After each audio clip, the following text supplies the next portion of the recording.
ગાડી ચાલુ કર ને તને ભડાકા થશે. મારી મારી મારી જગ્યા છે, તું અંદર બહાર જતો રે. ફટાફટ બહાર બરાબર. શું કેવું છે? લીધે નથી. પેલા ગુંડાઓ મારી જમીનમાં ગુંડાઓ મારી જમીનમાં તું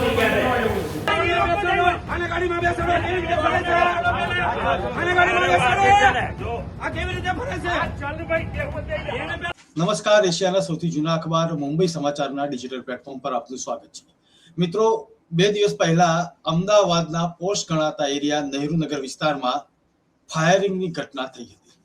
એક નિવૃત્ત પોલીસ અધિકારી ડીવાયએસપી અશ્વિન ચૌહાણે ધડાધડ 5 રાઉન્ડ ફાયરિંગના કર્યા અને ભયનો માહોલ છવાયો હતો. ત્યારે આ 5 રાઉન્ડ ફાયરિંગ થયા પછી પોલીસ ફરિયાદ પણ નોંધાઈ અને પોલીસની તાત્કાલિક જે પગલાં લેવામાં આવ્યા ત્યારે કેટલાક ખુલાસા પણ સામે આવ્યા હતા. આ નિવૃત્ત અધિકારીનું કહ્યું છે કે મારી કોઈ પોલીસ સાંભળતી નથી અને મારી વાત કોઈ સાંભળતું નથી. તેમને લોકઅપમાં પણ લઈ જવામાં આવ્યા હતા. પરંતુ આ બધી વાતો વચ્ચે કેમ ફાયરિંગ થયું અને આ વિવાદ શું છે તે જાણવાનો પ્રયત્ન મુંબઈ સમાચારે કર્યો. મારી સાથે આ સ્થળ પર હાજર અને સતત આ વિવાદ સાથે નજર રાખી રહેલા બિલ્ડર અમિત પટેલ મારી સાથે જોડાયેલા છે. અમિતભાઈ, સ્વાગત છે આપનું. Thank you. અમિતભાઈ, આ નહેરુનગર ફાયરિંગ વિવાદ જે 2 દિવસ પહેલા થયો હતો અને 5 રાઉન્ડ ફાયરિંગ થઈ હતી, કોઈને ઈજા થઈ હતી કે અલગ રીતે જ ફાયરિંગ કરેલું હતું અને આપ આ જગ્યાએ હાજર હતા તે સમયે? એમાં 5 રાઉન્ડ ફાયર થયા. ઈજા તો કોઈને પણ નથી થઈ, પણ એવું કહી શકાય કે અમે બચી ગયા, કારણ કે 3 રાઉન્ડ ફાયર પગમાં કરવામાં આવ્યા અને પછી 2 રાઉન્ડ અમારી ઉપર સામે કરવામાં આવ્યા. પણ દરેક વખતે શું છે કે અમે બચી ગયા અને અમારો બચાવ થયો એવું કહી શકાય. પરંતુ આ આખી વિવાદ શું હતો? કેમ 5 રાઉન્ડ ફાયરિંગ કર્યું? વિવાદમાં એવું છે કે આ જગ્યા જે છે એમણે ઓક્ટોબર 2025માં મારા ભાગીદાર છે હિતેશભાઈ બારબડિયા, એમના નામે એક સમજૂતી કરારથી એમને લખી આપી અને ડેવલપ કરવાની વાત કરી કે આ જગ્યા મારી છે અને તમે લોકો અહીંયા ડેવલપ કરો. એટલે અમે જે તે સમયે વાત કરી કે અમારે એક અહીંયા પાથાણા બજાર બનાવવાનો પ્લાનિંગ કરીએ, પ્લસ સાથે ફૂડ કોર્ટ અને કેફે રેસ્ટોરન્ટનો પ્લાનિંગ કરીએ. આવી ચર્ચા કરી અને અમે એની સાથે સમજૂતી કરાર કર્યા. સમજૂતી કરાર કર્યા પછી અમે અમારું કામ ચાલુ કર્યું. જગ્યા ખાડામાં હતી અને એકદમ જંગલ જેવું આખું ત્યાં લોકેશન હતું. એટલે અમે જગ્યાને શું છે કે આખું પુરાણ કરાવડાવી લેવલ કર્યું અને ખાસો એવો ખર્ચો કર્યો અને તેના ઉપર આખા અમે સ્ટોલ બનાવડાયા. 8x8ના કેબિનો બનેલા છે, આપ સ્થળ ઉપર જોઈ શકશો. તો એ આખું અમે ડેવલપ કરી સ્ટ્રક્ચર ઊભું કર્યું. જ્યારે અમે સ્ટ્રક્ચર ઊભું કર્યું એટલે અમને એએમસી દ્વારા એક નોટિસ ફટકારવામાં આવી કે આ બાંધકામ તમે કોઈ પૂર્વ મંજૂરી લીધી છે કોર્પોરેશનની કે નહીં, એ બાબતની એક નોટિસ મળી. એટલે આ નોટિસ મળ્યા પછી અમે એમને જાણ કરી. ત્યારે સમજૂતી કરાર કર્યો અને આ જે કામ ચાલુ કર્યું ત્યારે અમારે નક્કી થયેલું હતું કે ભાઈ જે કંઈ પણ આમાં લીગલ પરમિશનો લેવાની જરૂર પડે, મંજૂરીઓ લાવવી પડે, તો તેમાં એમને જવાબદારી રહેશે. હવે આવા સમયે જયારે અમે ખર્ચો કરી અને બધું આટલું મોટું સ્ટ્રક્ચર ઊભું કરી અને બધે પ્લાનિંગ કરી રહ્યા હતા અને તેમણે અમને 3 મહિના સુધી સતત ગોળ ગોળ ફેરવી રાખ્યા, 3 થી 4 મહિના સુધી, કે ભાઈ તમારે એમાં કોર્પોરેશનની ચિંતા કરવાની જરૂર નથી, મંજૂરીની એ હું તમને લાવી આપીશ.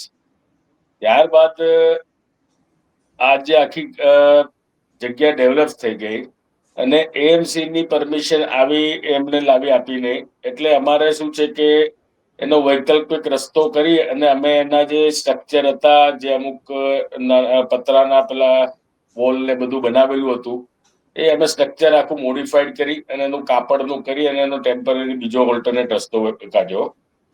હવે આ બધો ખર્ચો કર્યો અને સ્ટોલ ચાલુ કરવાના હતા. જ્યારે નક્કી કર્યું તે સમયે નફામાં ભાગીદારી અમે નક્કી કરેલી હતી, પરંતુ આજે આટલા સમય સુધી પડ્યું રહ્યું અને આટલો સમય ખેંચાયો એટલે અમારું બી રોકાણ મોટું થઈ ગયું. અમે એમને કીધું અમે હવે ચાલુ કરી દઈએ છીએ. ત્યારે એમને ચાલુ કર્યું અને લગભગ મારા 30 થી 50 સ્ટોલ અમે એમાં એક્ટિવેટ કરી દીધા હતા. એનું બુકિંગ લઈ અને એને શરૂઆત કરી હતી અને એમણે ખોટી ખોટી ડિમાન્ડો ચાલુ કરી ભાડાના નામે કે ભાઈ મારે આ નફામાં ને બધામાં નથી ભરવું, અમને દર મહિને 30 લાખ રૂપિયા તમારે ભાડું આપી દેવાનું. આ બાબતે અમારે થોડી તકરાર થઈ કે ભાઈ 30 લાખ રૂપિયા ભાડું અમે શેનું આપીએ એમ. પછી એમાંથી જાતે એમના મનને ફાવે ત્યારે ક્યારેક 15 લાખ આપો, ક્યારેક 10 લાખ રૂપિયા આપો, આવી ખોટી ખોટી ડિમાન્ડો એમને એપ્રિલ મહિનાથી ચાલુ કરી. હવે આ સમયે અમે એમને કીધું કે ભાઈ અમને રેસ્ટોરન્ટ ને કેફે એ બધું બનાવવાનું છે, એની માટે તમે અમને સહકાર આપો, કાગળિયા આપો તો અમે એને પ્લાન પાસ કરાવી આગળની કાર્યવાહી કરીએ. તો પછી શું છે કે તમારે જે રકમની ડિમાન્ડ કરો છો પણ પૈસા ત્યારે અમે આપીએ જ્યારે અમારી કોઈ આવક થાય, અને અમે આટલો મોટો ખર્ચ કરેલો છે આ જગ્યા પર, તો એનું હજી આગળ કોઈ ક્લેરિટી આવતી નથી. તમે નવી નવી ડિમાન્ડો કરતા રહો તો આ વસ્તુ વ્યાજબી નથી. આ બાબતે થોડી તકરાર થઈ અને એ દરમિયાન અમે અમારી રીતે થોડા કાગળ ભેગા કરવાની કોશિશ કરી કે ભાઈ ખરેખર શું હકીકત છે, અને આપણે જાતે કરી લઈએ પ્લાન પાસ ને બધું, એમની સહી લઈ લઈશું. આવી અમે ગણતરી કરી અને કાગળ કઢાવ્યા. તો રેવન્યુ રેકર્ડ જયારે ચેક કર્યું એટલે ખબર પડી કે એમની પાસે કોઈ કાગળ નથી અને આની અંદર કોઈ જગ્યાએ એમનું નામ નથી. આ સંજોગોમાં અમે એમની પાસે આધાર પુરાવા માંગે કે કયા આધારે તમને અમને લખીને આપ્યું છે. એટલે આ બધી જે ડિસ્કશન અમારે થયું એમની સાથે, અને એ બાબતે એમણે કોઈ જાતિ ચોખવટ કરીને, અને અમે આટલું મોટું ઇન્વેસ્ટમેન્ટ કરીને બેઠા હોય એટલે અમે અમારા જે હકો કહેવાય એ પ્રસ્થાપિત કર્યા, અને એની માટે અમે સીધા કોર્ટની રાહે ગયા કે ભાઈ કાલે ઉઠીને ભવિષ્યમાં કંઈ પણ થાય તો અમારી સિક્યોરિટી શું, અમારા રોકાણની સિક્યોરિટી શું. આ બાબતે અમે કોર્ટમાં એક દાવો દાખલ કર્યો કે કોર્પોરેશનના વિરુદ્ધમાં અને અશોક ચૌહાણના વિરુદ્ધમાં કે ભાઈ અમે આ બાંધકામ કરેલું છે, તમામ ખર્ચ અમે કરેલો છે, અને આવી રીતના અમારી સાથે થોડું ખોટું થયું છે, તો કોર્પોરેશન આવીને ડાયરેક્ટ તોડી ના પાડે અને અમને કોર્ટમાંથી રાહત મળે. એટલે આ બાબતે દાવો દાખલ કર્યો, જેની નોટિસ એમને આ બનાવ બન્યો એના 1 દિવસ અગાઉ મળી અને એમને આ નોટિસની જાણ થઈ. આ નોટિસની જાણ થવાથી તેઓ ઉશ્કેરાયા. તેમણે પેલા ફોન ઉપર મારા ભાગીદાર સાથે અને મારા મિત્ર સાથે વાત કરી અને જેમ ભાવે વર્તન કર્યું. એના પછી રૂબરૂમાં આવ્યા અને એમને ખબર પડી કે અમે લોકો બધા ત્યાં સ્થળ ઉપર બેઠેલા છીએ, અને સાંજના ટાઈમે અમે ડિસ્કશન કરી રહ્યા હતા કે ભાઈ અગર આપણે એ કેફે રેસ્ટોરન્ટ ના બનાવીને ફૂડ કોર્ટ બનાવીએ તો એમાં કેવી રીતે આગળ વધવું. એની ડિસ્કશન કરવા અમે મિટિંગ રાખી હતી. એમની ક્યાંયથી એમને જાણ થઈ હશે. અમારી સાથે કોઈ પણ જાતની ચર્ચા કર્યા વગર સીધા જ ત્યાં રૂબરૂમાં આવી અને સીધું ફાયરિંગ કરેલું છે. પેલા એમની દીકરી અને એમના 2 દીકરાઓ ત્યાં સ્થળ પર આવ્યા અને એમણે બેફામ વર્તન કર્યું. આ વર્તન કર્યું ત્યારે અમે એમને શાંતિથી સમજાવવાની કોશિશ કરી કે ભાઈ તમે આમાં ઇન્વોલ્વ ના થાવ, તમારા ફાધર જોડે અમારે વાત ચાલે છે અને એમને મળીશું ત્યારે રૂબરૂમાં વાત કરી અને અમે જે બી રસ્તો કરવાનો હશે એ કરીશું.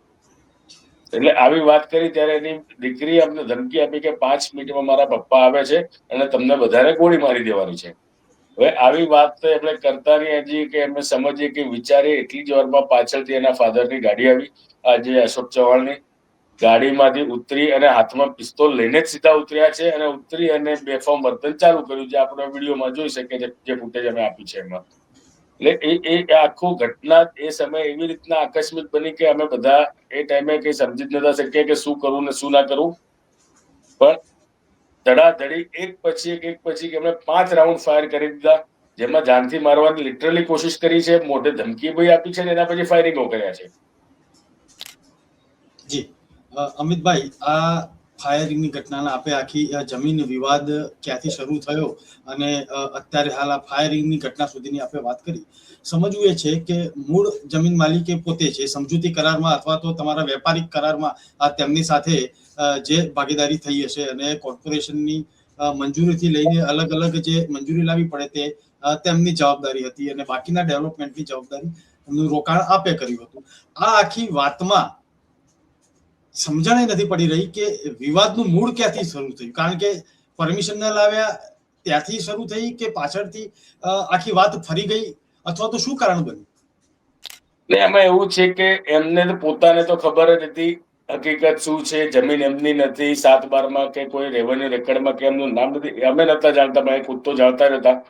એમણે એમની રીતે કોર્પોરેશનમાંથી મેનેજ કરવાની ટ્રાય કરી હશે અને એ શું કર્યું એમને એ તો નથી ખબર, પણ એમને એટલું કન્ફર્મ થઈ ગયું હતું કે બાંધકામની મંજૂરી મળવાની નથી.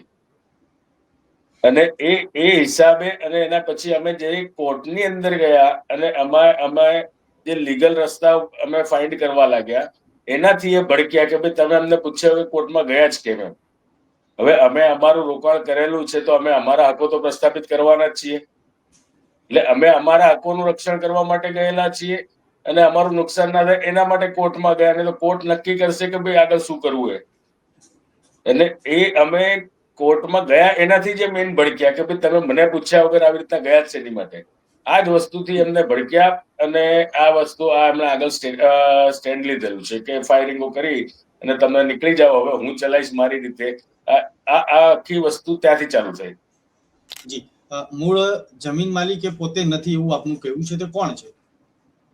જમીન માલિકમાં એવું છે કે અમે 7/12 ઉતારાને ચકાસી તો કોઈ પ્રિયમ મહેતા કરીને છે વ્યક્તિ, એમનું નામ છે, અને એ વિશે વધારે તો અમે કશું જાણતા નથી હાલમાં. જી, અને આ અશ્વિન ચૌહાણ જે નિવૃત્ત ડીવાયએસપી છે, અશોકસિંહ પોતાની જમીન છે, પોતાની જમીન છે તે રીતે તમારી સાથે વર્તન કરી રહ્યા છે? એમણે સ્ટાર્ટિંગ થી એવું જ કીધેલું છે કે અશોકસિંહ ચૌહાણ જે છે એમણે એવું કીધેલું છે કે આ જમીન મારી છે અને મારે આને ડેવલપ કરવા માટે તમે અમારી સાથે જોડાઓ, અને માલિક તરીકેની એને એવી રીતે જ વાત કરી છે. અને આટલું ડેવલપમેન્ટ થયા ત્યાં સુધી બી હજી સુધી એમણે એવું નથી કીધું કે ભાઈ મારો આમાં કોઈ પેલું નથી કે અમે ખાલી એનો કબજો ધરાવે છે, કે આવી કોઈ ચોખવટ એમણે પહેલેથી અત્યાર સુધી ક્યારેય કરી જ નથી. એ છેલ્લે સુધી એક જ વસ્તુ છે ને, જયારે ફાયરિંગ કર્યું એ દિવસે પણ એમને ત્યાં આવીને જ કીધું કે મારી જમીનમાં તમે અંદર આવ્યા કેમ, મને પૂછ્યા વગર અંદર આવ્યા કેમ. હવે જે વસ્તુનો પોઝેશન એમને પોતે જ ઓક્ટોબર મહિનાથી આપેલું છે, ઓન પેપર આપેલું છે, આટલું મોટું અમે સ્ટ્રક્ચર ઊભું કરીએ છીએ, પુરાણ કરીએ છીએ, અને આટલું બધું કામ ચાલે છે, તો અમે તો રોજે રોજ આવીએ છીએ ત્યાં. અને ત્યાં આખું માર્કેટના લગભગ 40-50 જે સ્ટોલ ચાલતા હતા એ લોકો બી રોજ આવે છે. પણ અચાનક જ એમને મગજમાં શું થયું અને શું ચડ્યું કે મારી જમીનમાં આવ્યા કેમ, મને પૂછ્યા વગર આવી રીતના વર્તન કરીને સીધા ફાયરિંગ કરે. ટૂંકમાં કે વાત એવી છે કે બધું આખું ડેવલપમેન્ટ અમે કરી દીધું, હવે આગળનો જે બી આમાં આવક થાય, જે આવકના સોર્સિસ હતા એ પોતે જાતે ચલાવીને એમને પૈસાની લાલચ જાગી છે કે હવે બધા પૈસા હડપી લેવાનો એમનો પ્લાનિંગ હોય એ રીતને એમણે અમને ત્યાંથી તગેડી મૂકી અને પોતે લઈ લેવું, એવું એમને જે આખી ઘટના છે એના ઉપરથી એવું લાગે છે. જી, આપને એવું લાગે છે કે આ તમારી સાથે છેતરપિંડી થઈ છે, કારણ કે જમીનના મૂળ માલિક તો તે પોતે નથી, છતાં પણ દાવો કરી રહ્યા છે? 100% અમારી સાથે છેતરપિંડી થઈ છે, એમાં કોઈ શંકાને સ્થાન નથી. અને આ બાબતે કોઈ પોલીસ કેસ, આ કોર્ટ કાર્યવાહી સિવાયની કોઈ કાર્યવાહી થયેલી છે? નહીં, અમે જ્યાં કોર્ટમાં દાવો દાખલ કર્યો છે એની સિવાય અમે પોલીસમાં અત્યારે જ્યાં ફાયરિંગ થયું એટલે અમે પોલીસમાં ગયા અને જે ટાઈમે ફાયરિંગ થયું તે જ સમયે 112 બોલાવી હતી અને પોલીસને બોલાવી અને ફરિયાદ આપી અને એમાં ગુનો દાખલ થઈ અને તેઓને અરેસ્ટ કરી અને પોલીસ એમને કાર્યવાહી આગળ કરી રહી છે. તેમનું તો એમ કહેવું છે કે પોલીસ મારું સાંભળતી નથી, અથવા તો મારી વાત કોઈ સાંભળતું નહીં. તો આ આખી ઘટના જે બની તેમાં તેમણે જે કંઈ દાવો કર્યો કે અમારી જમીનમાં કેમ આવ્યા, તો આટલા સમયથી જ્યારે આખી આ એક્ટિવિટી ચાલી રહી હતી ત્યારે મૂળ જમીન માલિક નો કોઈ દાવો અથવા તો ત્યાં મેળાપ થવાનો કોઈ વાત, એવી કોઈ વાત વચ્ચે આવેલી? અમને તો કોઈ મળ્યું નથી જગ્યા ઉપર, સ્થળ ઉપર. અમે આટલા ટાઈમથી ત્યાં કામ કરી રહ્યા છીએ અને અમે ત્યાં અમારા માણસો છે, પણ અમારી સાથે કોઈ સંપર્ક કર્યો નથી કે અમે વધારે કશું જાણતા નથી. આ માલિકને ને આમ લોકોને કોઈ બીજો વિવાદ હોય તો એ વિશે બી વધારે વિગત તો અમે કહું ખાસ જાણતા નથી આમાં. અત્યારે હાલ આ જે નિવૃત્ત ડીવાયએસપી જે પોલીસ અધિકારી છે, તેમની કોઈ એક્ટિવિટી શરૂ છે કે કોર્ટના ચુકાદાની રાહ જોઈ રહી છે? નહીં, એમના માણસો પરમ દિવસે એમના શાળા છે કોઈ, મને નામ નથી ખબર, પણ અશોકસિંહ ચૌહાણના શાળા છે એવી વાત કરી. અને જે દિવસે આ ઘટના બની એના બીજા દિવસે સાંજે અમે બેઠા હતા ત્યારે ટોળા સાથે આવ્યા હતા, લગભગ 40-50 માણસોને લઈને, અને ત્યારે પણ પોલીસને અમે ફોન કરીને બોલાવ્યા અને ત્યારે પછી એ લોકો ત્યાંથી ગયા હતા, જતા રહેતા. એટલે ટૂંકમાં એમના પાછળથી બી એમને જેલમાં ગયા પછી બી એમના પરિવારના લોકો આ જમીન મારી છે એમ કરી અને કબજો લેવાના પ્રયાસ ને અમને ધાક ધમકી આપવાના પ્રયાસો કરી રહ્યા છે. જી, અત્યારે હાલ નામદાર કોર્ટમાં જ્યારે આખો આ મુદ્દો પહોંચેલો હોય ત્યારે પોલીસ તંત્રની કાર્યવાહી અને સામે નિવૃત્ત જે અધિકારી છે તેમનું વલણ અને આપ તરફથી જે દલીલો આપના વકીલ તરફથી, તો આ ક્યાં સુધીમાં આપને લાગે છે કે આપને કોર્ટની તારીખ મળશે અથવા તો ક્યાં કોઈ ન્યાય મળે અથવા તો કઈ અત્યારે હાલ કેવી તમારા તરફથી પ્રોસેસ ચાલી રહી છે? અમારા તરફથી એ જ છે કે આગળની કાર્યવાહી અત્યારે કોર્ટની પ્રોસિજર ચાલુ છે, બને એટલું ઝડપી થાય અને અમને ન્યાય મળે. અમારે માર્કેટ ચાલુ કરવું છે, તેમાં અમને રોકટોક વગર અમે ચાલુ કરી શકીએ, અમારો પ્રયત્નો છે અને એની અમે કાર્યવાહી આગળ કરી રહ્યા છીએ. જી અમિતભાઈ, આપ પડેપણની માહિતી આપી. જે ફાયરિંગની ઘટના છે તે પહેલાની અને ત્યારબાદ પણ જે અત્યારે હાલ આપની સાથે વાતચીત થઈ રહી છે, મુંબઈ સમાચાર સાથે આપ જોડાયા તે બદલ હું આપનો આભાર માનું છું. Thank you.